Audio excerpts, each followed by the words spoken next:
है आपका माई smart study group की डेली स्टैटिक जीके की वीडियो के नेक्स्ट पार्ट में।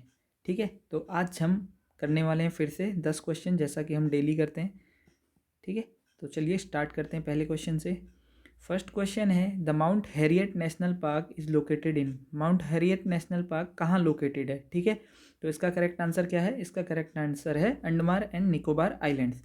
ठीक है, पोर्ट ब्लेयर में लोकेटेड है ये, पोर्ट ब्लेयर। ठीक है, यहाँ लोकेटेड है।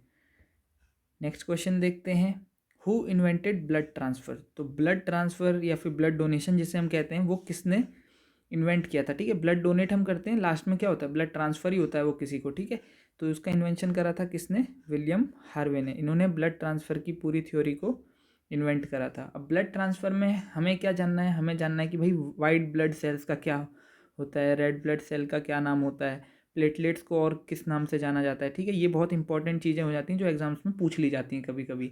ठीक है, तो वाइट ब्लड सेल्स को ल्यूकोसाइट्स भी कहा जाता है, ये हमें पता होना चाहिए। रेड ब्लड सेल्स को एरिथ्रोसाइट्स भी कहा जाता है। ठीक है, एरिथ्रोसाइट्स, ये हमें पता होना चाहिए। और प्लेटलेट्स को क्या कहा जाता है? थ्रोम्बोसाइट्स। ठीक है, थ्रोम्बोसाइट्स, इतना हमें पता होना चाहिए। साथ साथ हमें ये भी पता होना चाहिए कि ओ ब्लड ग्रुप जो उसका होता है उनको क्या बोलते हैं? यूनिवर्सल डोनर्स, उनको यूनिवर्सल डोनर्स कहा जाता है। और जो ए बी ब्लड ग्रुप होता है उसको यूनिवर्सल रिसेप्टर कहा जाता है। ठीक है, यूनिवर्सल रेसिपेंट्स कह सकते हैं या रिसेप्टर। तो जिनका ब्लड ग्रुप ए बी होगा उनका यूनिवर्सल रिसेप्टर कहा जाएगा, यानी वो किसी से भी ब्लड ले सकते हैं। और जो ओ ब्लड ग्रुप के लोग होते हैं वो किसी को भी अपना ब्लड डोनेट कर सकते हैं। बस इतना हमें यहाँ पे जानना है। नेक्स्ट क्वेश्चन की तरफ बढ़ते हैं। नेक्स्ट क्वेश्चन कह रहा है, who was the first finance minister of independent India. ठीक है, आज़ाद भारत के पहले फाइनेंस मिनिस्टर यानी कि वित्त मंत्री, हिंदी में इसको वित्त मंत्री जो आप सुनते हैं फाइनेंस मिनिस्टर ही होता है। कौन थे पहले? तो इसका आंसर है आर के सन्मुख चेट्टी। ठीक है, आर के सन्मुख चेट्टी जी ही भारत के पहले फाइनेंस मिनिस्टर थे। नेक्स्ट क्वेश्चन देखते हैं। नेक्स्ट क्वेश्चन है, which one of the following parts in the constitution has described the election commission. तो इलेक्शन कमीशन भारत के संविधान के कौन से पार्ट में बताया गया है? ठीक है, अब आर्टिकल्स जो हैं उनको पार्ट्स में डिवाइड किया गया है। ठीक है, जितने भी आर्टिकल हैं हमारे कॉन्स्टिट्यूशन में उनको कुछ डिफरेंट पार्ट्स में डिवाइड कर दिया गया है। तो इलेक्शन कमीशन का जो पार्ट है वो है पार्ट 15। पार्ट 15 में रखा गया है इलेक्शन कमीशन को। नेक्स्ट क्वेश्चन देखते हैं, महात्मा गांधी सेतु। ठीक है, ये सेतु है, सॉरी स्पेलिंग यहाँ पे मिस्टेक कर दी मैंने लिखते वक्त। Mahatma Gandhi Setu is located in which state of India. तो इंडिया में महात्मा गांधी सेतु कहाँ लोकेटेड है? ठीक है, तो महात्मा गांधी सेतु लोकेटेड है बिहार में। ठीक है, तो मैं आपको इसकी फ़ोटो भी दिखा देता हूँ महात्मा गांधी सेतु की। ये है महात्मा गांधी सेतु। ठीक है, बहुत ही अच्छा ब्रिज है ये, तो ये बिहार में लोकेटेड है। नेक्स्ट क्वेश्चन देखते हैं, who founded the holy city of Amritsar. Holy city of Amritsar को किसने स्थापित किया? फाउंडेड मतलब स्थापित करना, तो अमृतसर का शहर स्थापित किया था श्री गुरु रामदास जी ने। ठीक है, नेक्स्ट क्वेश्चन की तरफ बढ़ते हैं।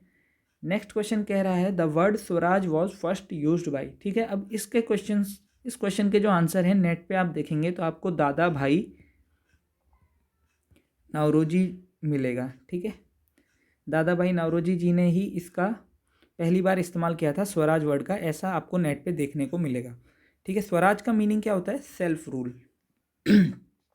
सॉरी, स्वराज का मीनिंग होता है सेल्फ रूल, यानी स्वराज, खुद का राज। ठीक है, स्वराज। अब इसमें क्या है कि जो कंट्रोवर्सी है कि दादा भाई नौरोजी जी ने इसका सबसे पहली बार इस्तेमाल किया था। क्यों? क्योंकि वो कांग्रेस के सेशन में इन्होंने सबसे पहली बार बोला था कि हमें स्वराज, हमारी मांग है, हमें स्वराज चाहिए। ठीक है, स्वराज मतलब अंग्रेजों का राज हटाइए और हम अपना राज खुद करेंगे। भारत अपने देश पे खुद शासन कर सकता है, भारत अपने लोगों का शासन खुद चला सकता है, लोग अपना शासन खुद कर सकते हैं। तो कांग्रेस के सेशन में इन्होंने पहली बार ऑफिशियल यूज़ किया था, पर स्वामी दयानंद सरस्वती जी ने अपनी किताब सरस्वती के सत्य प्रकाश में इसका पहली बार यूज़ करा था। ठीक है, तो इसका correct answer sir Dayanand Saraswati भी हो सकता है और दादा भाई नौरोजी जी भी हो सकता है। कहीं कहीं पे आपको आंसर बाल गंगाधर तिलक भी देखने को मिलेगा। ठीक है, क्योंकि बाल गंगाधर तिलक जी ने इसको कहा था कि Swaraj is my birth right and I shall have it. तो ये बाल गंगाधर जी का स्लोगन है, या फिर आप कह सकते हैं एक उन्होंने कोट दिया था, Swaraj is my birth right and I shall have it. इसका मीनिंग क्या होता है? स्वराज मेरा जन्म सिद्ध अधिकार है और मैं उसे पाकर ही रहूँगा, आई शैल हैव इट। इंग्लिश में इसको ऐसे बोलते हैं। तो ये बाल गंगाधर तिलक जी का स्लोगन है। तो कहीं कहीं पे इसका आंसर ये भी दिया हुआ है, पर बाल गंगाधर तिलक जी और दादा भाई नौरोजी करेक्ट आंसर नहीं होगा। करेक्ट आंसर होगा दयानंद सरस्वती जी। क्यों? क्योंकि दादा भाई नौरोजी जी ने ही खुद एक उसमें क्लेम करा है, उन्होंने बताया है कि उन्होंने स्वराज शब्द पहली बार दयानंद सरस्वती जी की किताब सरस्वती के सत्य प्रकाश में ही पढ़ा था। ठीक है, उसमें एक चैप्टर होगा सत्य प्रकाश, उसमें उन्होंने स्वराज वर्ड पहली बार वहीं पढ़ा है। तो इसलिए हम इसका आंसर दयानंद सरस्वती ही लगा रहे हैं। नेक्स्ट क्वेश्चन देखते हैं, which of the following acid is found in Apple. तो यानी सेब में कौन सा एसिड पाया जाता है। ठीक है, हर उसमें फलों में सब्जियों में कोई ना कोई एसिड मिलता है जो कि सोर टेस्ट की होती है, जैसे लेमन हो गया, ठीक है, टोमेटो हो गए, उनमें एसिड मिलता है। तो एप्पल में मिलता है मैलिक एसिड। ठीक है, आपको ये ध्यान रखना है। अब आप कमेंट करके बताइए, कमेंट करिए कि टोमेटो एंड जो एंड्स होती हैं, चींटियाँ जो होती हैं, उनमें कौन सा एसिड होता है। ठीक है, आप फाउंड करके बताइए मुझे। नेक्स्ट क्वेश्चन देखते हैं जो कि 9th क्वेश्चन है, which of the following metal is the most ductile metal. ठीक है, डक्टाइल क्या होता है? डक्टाइल मेटल तो होते हैं जो अर्थ क्रस्ट में फाउंड होते हैं, या फिर पीरियोडिक टेबल आपने देखा होगा कुछ इस तरीके से होता है पीरियोडिक टेबल। ठीक है, तो पीरियोडिक टेबल में जो लेफ्ट साइड में होते हैं वो मेटल्स होते हैं, जो राइट साइड में होते हैं वो नॉन मेटल्स होते हैं, और यहाँ बीच में ऐसे एक स्टेट होती है वो हमारी होती है सेमीकंडक्टर।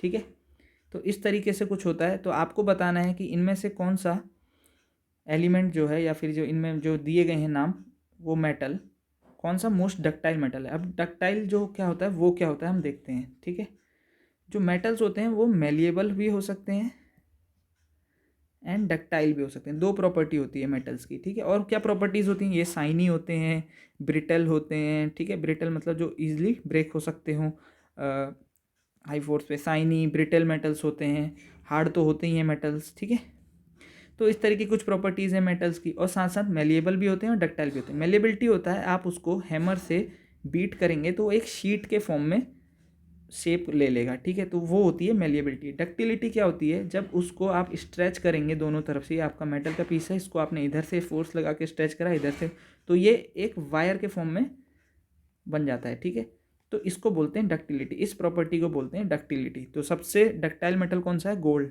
ठीक है, गोल्ड ऑर्नामेंट्स में यूज़ होता है, इसीलिए इसकी डक्टिलिटी बहुत ज़्यादा है। लास्ट क्वेश्चन देखते हैं हम आज की वीडियो का अपना। लास्ट क्वेश्चन क्या है? Who was the main male god. ठीक है, मेल गॉड की बात कर रहा है। Worshipped by Indus people. ठीक है, इंडस सिविलाइजेशन आपको पता होगा, वो लोग किस मेल गॉड की पूजा करते थे? Who was the main. ठीक है, मेनली किसकी पूजा करते थे? तो इसका करेक्ट आंसर है लॉर्ड शिवा। तो वो लोग शिव भगवान की बहुत पूजा करते थे, मेनली शिव भगवान की करते थे, वहाँ के रून्स में ऐसा पाया गया है। तो आज के 10 क्वेश्चन देखिए कितनी जल्दी हो गए हमारे। इसी तरीके से हम डेली सीरीज़ ला रहे हैं डेली जीके स्टैटिक की सीरीज़ है हमारी ये। तो अगर आपको ये वीडियो पसंद आई है तो वीडियो को लाइक करें, अपने दोस्तों के साथ इसको शेयर भी करें, और चैनल को सब्सक्राइब करना ना भूलें ताकि आपको हमारी अगली वीडियो की नोटिफिकेशन मिले।